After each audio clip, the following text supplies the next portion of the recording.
Continuing with my reading of Dallas Pimiento, Book 3, Bronco Dilator, and we're starting with a piece called Six Other Guests Only. Corn City proved to be a tiny, squalid dump whose residents greeted my arrival with the waving of the royal flag and an interminable display of patriotism. On the crudely built dais were six other guests only: the members of the rock group Fibrous Delicacy and eminent scientist Emil Hofnung. All of us had decided to come here at the same time. "He's in Corn City," Hudson told Trent Fricker over the phone. "So I heard." Fricker chafed at his enforced inaction. "Tomatoville next. He's leaving tomorrow morning in a motorcade right after he visits the giant laundromat they have here. Give me a call." Meanwhile, various persons interested in seeing that no king reasserted his authority over the map zone gathered together in conference. "I say we shoot him JFK style as he rides through," one suggested. "I say we unmask him as an imposter," another countered. "But his picture's on all our money," someone pointed out. "Yeah, how did it get there?" Automatic currency exchange. Whenever the king dies, the next one's portrait is automatically substituted. "The global brain interface is almost here," a young woman in trendy clothes observed. "Well, what of it?" The chairman of the meeting, an unhealthily tanned man in his mid-50s, stood up and begged. "Isn't that what we wanted? Isn't that what we've been working towards for over 50 years? Brotherhood and unity?" Everyone snickered at the joke. "I say we turn the army on him, disguised, of course." "Not a bad idea. Get somebody working on that, will you, Trammell? When this big-shot, undemocratic king comes parading into town, we'll give him a really hot welcome. What'll we do about avoiding civilian casualties?" "What do you mean, avoiding civilian casualties? If anybody gets hurt, it'll be his fault, not ours. We didn't ask him to come here." Had got a little apart. I hadn't driven into Tomatoville more than 5 miles when the army met me. My original escort of 2 farmers and a truck had swelled to a motorcade of 6 touring cars, followed by a line of cars carrying reporters, well-wishers, and other interested parties. There was also a tanker truck donated by some overexcited businessman to carry the Maxon gas that I was slowly accumulating. However, I still rode with my farmers, standing in the bed of their truck, for they eagerly wished to accompany me for the duration. "Antelope followed in his wake," they told the reporters. "Halt!" ordered a masked soldier through a bullhorn. The troops blocked the entirety of the road. I rapped on the hood of the truck, bringing us to a halt as instructed. "Lance Ash, come forward alone. The rest of you stay back. Lance Ash, if you comply, none of these others will be harmed." "Don't do it, Your Majesty," the truck driver shouted out the window. "Don't worry about it, John. I can handle them," I assured him as I jumped over the side. "You just wait here and enjoy the show." I started forward, but stopped as I heard car doors opening behind me. Not only was my entourage leaving their cars, but the people lining the sidewalks were stepping into the street. "No," I ordered. "Stay back. Watch how I deal with this." I turned back to the army. As I took a step towards them, a smaller unit broke from the rest and moved towards me, rifles leveled. We met in the middle of the street.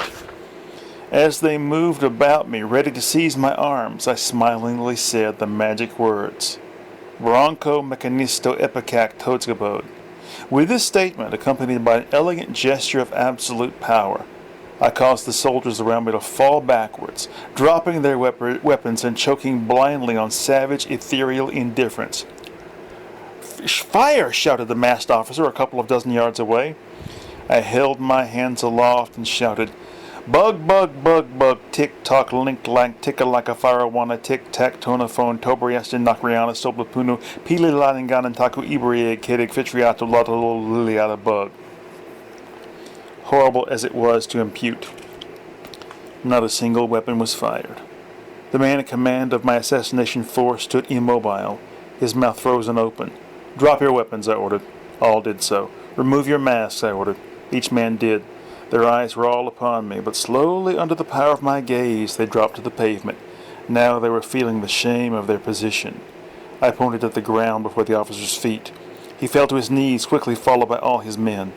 Thereafter my procession advanced without incident, except that the soldiers fell in with the crowd that now followed me all the way downtown. Consulting some of the citizens, I learned the location of the rough shed. Led Jaguin was waiting when I arrived. I am proud to have your majesty visit this place, Jaguin bowed, sweat dripping off his nose. They tell me you had something stolen, I said to the man. Yes, your majesty, a reliquary. An orb mounted on a pedestal, I asked. Exactly. You know of it? I know what it is. I looked up at the stuffed creature mounted in the middle of the room. I know what that is, too, I shook my head, and I'm glad it's dead. Outside the rough shed, the crowd awaited. An old woman, evidently well known and respected, her people made a path for her, pushed her way through to the front. King Lance, she cried, out of breath, I know what you're looking for. You do? Then tell me. You're looking for the flash orb, she declared. What do you know about it? I was becoming more kingly all the time. I took it. You? Jaguin boomed. Yes, I took it to keep it away from them. But only last week the priest police came to my house and took it away. Who is them? I clenched my fist, undoing the leash of a dog.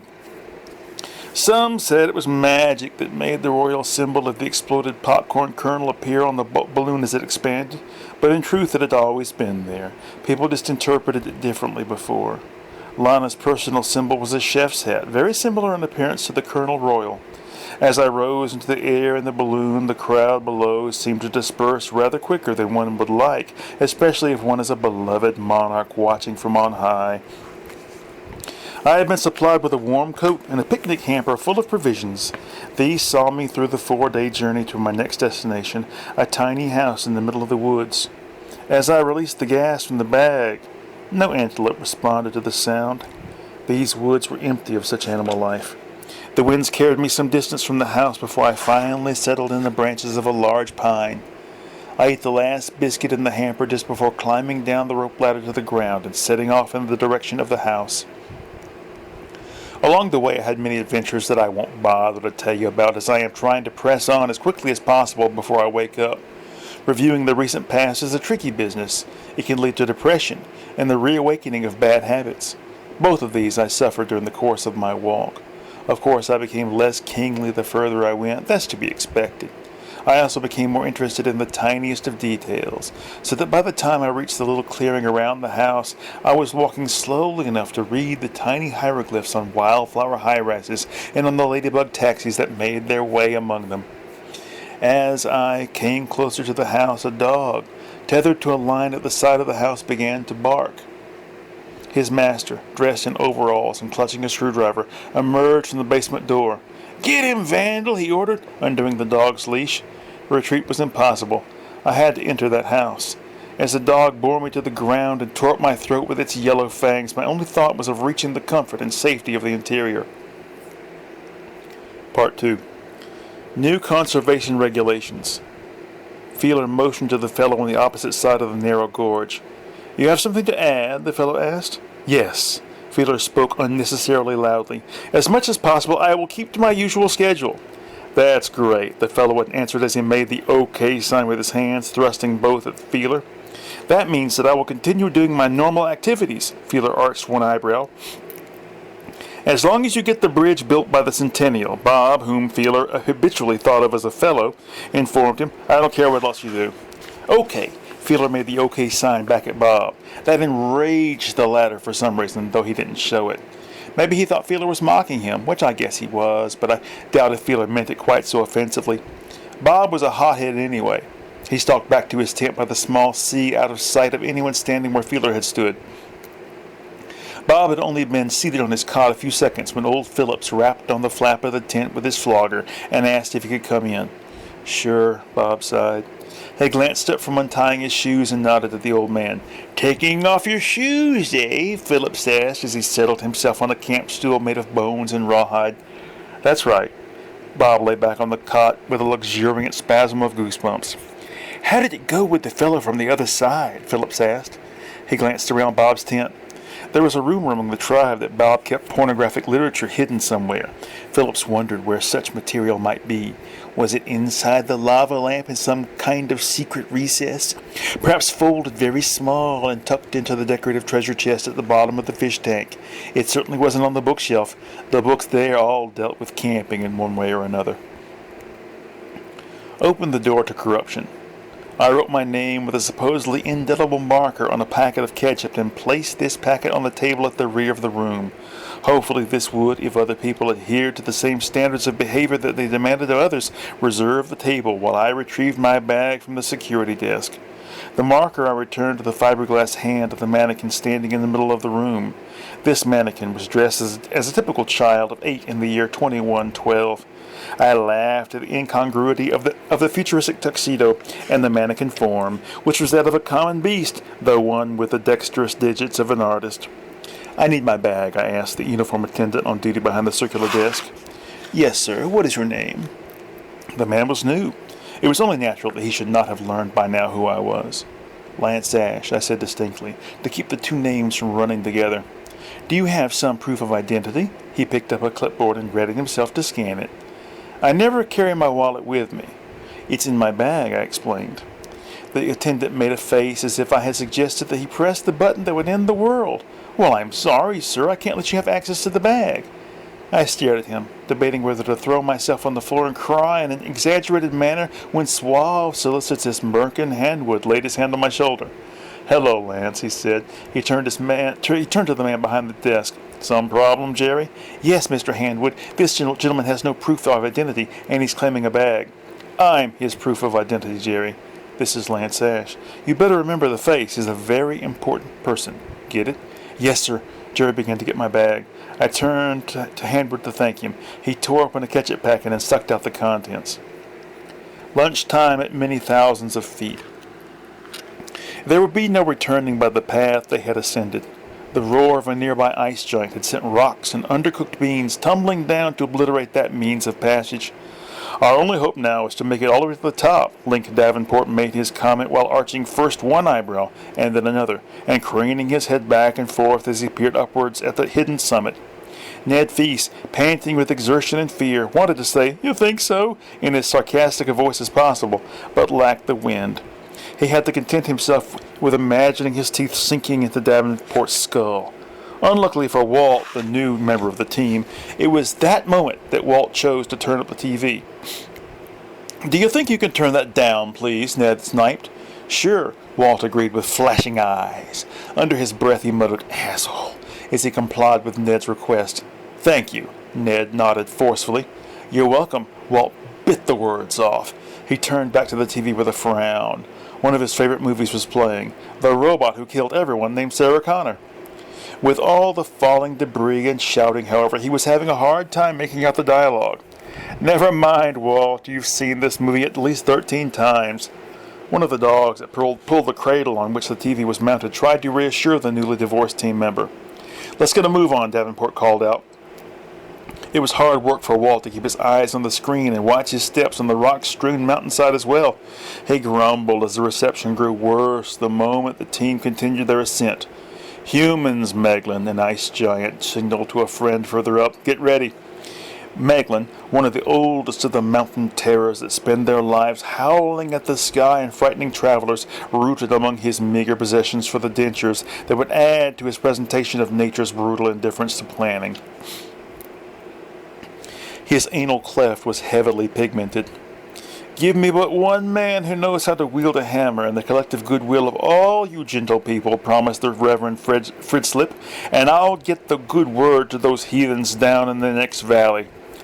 As the crowd gathered before the pastor's makeshift pulpit in the town square burst into awkward vocalizations of approval, Turnblad and Wells backed away into the smelly alley between the bookstore and the other bookstore. "He can't continue speaking like that for long," Turnblad kept his voice low. Who knew what elderly ears might be poised at the windows overhead? "He'll go hoarse." "And thirsty," added Wells. "Who do you think he'll get to wield the hammer?" He pushed the bell button by the garage door at the end of the alley. "Oh, Roger." Wells's first name was Roger. "That's metaphorical." Turnblad snickered as the door was lifted up by little Snooker. "How do you mean?" Wells asked. "He's using the hammer as a metaphor for violence. Fritzlip wants a bully boy to accompany him on his evangelical tour of the next valley, someone who can both protect him from harm and help him ram his faith down those people's throats. Hi, Snooker." "Hi, Snooker." Wells followed Turnblad's lead and greeted the little slump-shouldered man in the thick eyeglasses and filthy sweater, grimacing idiotically at them. This last fellow said nothing. It was said that the power of speech was beyond him. He made a choked, pig-like sound as he turned back to the two men after lowering the garage door and locking it. His head twitched once to the left, and the noise was repeated. He watched Turnblad and Wells disappear into the room beyond this former loading area. Then, hopping on one foot, Snooker turned to a shadowy corner and from it picked up a short sledgehammer. He swung it about, getting the feel of it, all the while thinking of colorful dolls propped up throughout a hillside vineyard. He set up 2 empty oil cans on a cinder block and smashed them, but with little grace or skill. 7 men debate what should be obvious to all. The longer the Penguin oil stocks remained imperiled, the greater the chances that Nurongo would begin seeing things out of the corners of his eyes. Why this should be so, Dr. Spoonacre was hard put to answer, but he maintained that it was so in the face of mounting political pressure both from his colleagues at the Diabetic Pickle Dysfunctionary and the subscribers to Elder magazine, a thin weekly whose sole purpose, so Spoonacre's daughter suspected, was to stir up frenzied, irrational opposition to the work of men like her father. This must not be allowed to go on. President Eisenhower's Indian Affairs Bureau Chief Jack Stowler gave the conference table a painful thump with his finger. As he squeezed his injured digit, he kept his eyes on the other concerned men around the hard table of lacquered teak. As I've already indicated, Bruce Styler sighed. His horn-rimmed glasses reflected the light of the omni-recorder orb that served as the table's centerpiece, giving him a cold, authoritarian appearance that those who knew him best would say was a fairly accurate depiction of the real man. The threat to the Penguin oil stocks is a fiction designed to create an instability in the power structure governing the nations on the other side of the Antarctic ice shelf. Your Indians are in no danger of missing a single dose of their precious life-extending elixir. What about this Nurongo person? Styler shot back. What about the threat to this man's sanity? Or don't you care about that, you cold authoritarian? Styler's invective was interrupted by the entry of President Eisenhower. Please, gentlemen, remain seated. The former general flashed his broad grin and motioned the conferees back into their chairs. Gentlemen, the president pulled down a retractable mat from the ceiling. I have just received word that Dr. Spoonacre has taken a subsonic transport from the dispensary at Cicada Base, and he's even now heading towards Baffin Island. But that's in the Arctic. Kirk Newbold looked confused. I guess he doesn't know where the Penguin oil stockyard is, Eisenhower speculated. We're stopping there for today. Bye.